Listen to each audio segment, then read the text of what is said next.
Hello बच्चों, तो चलिए इस प्रश्न को पढ़ते हैं। कितने प्रकार से तीन पासे गिरेंगे यदि उन्हें एक के बाद एक गिराया जाए। तो देखो हमें प्रश्न क्या बोल रहा है।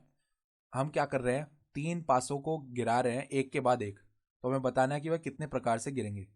तो प्रश्न में आगे बढ़ने से पहले इस प्रश्न से संबंधित जो मुख्य उदाहरण है उसकी हम चर्चा कर लेते हैं।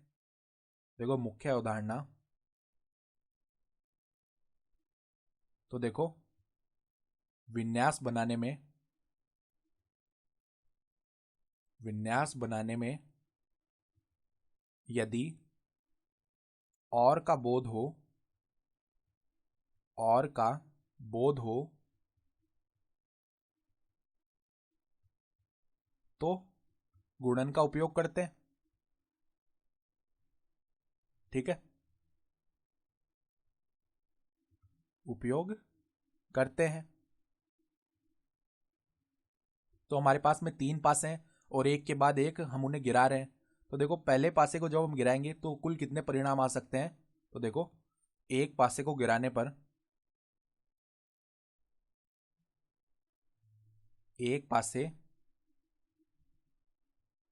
को गिराने पर कुल परिणाम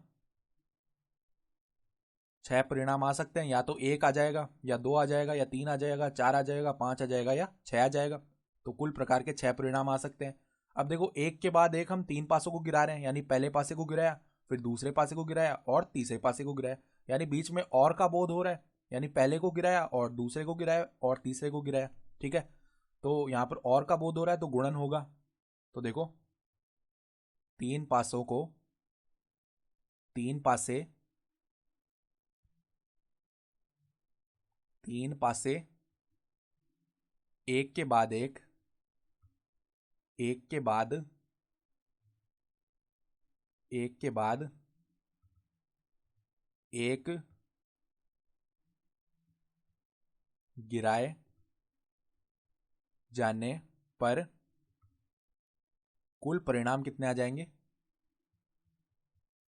ये कुल परिणाम आ जाएंगे। देखो पहले छः, पहले पासे को गिराने पर, फिर देखो दूसरे पासे को गिरा रहे हैं तो गुणा छः, गुणा छः, क्योंकि और का बोध हो रहा है तो गुणा कर रहे हैं हम।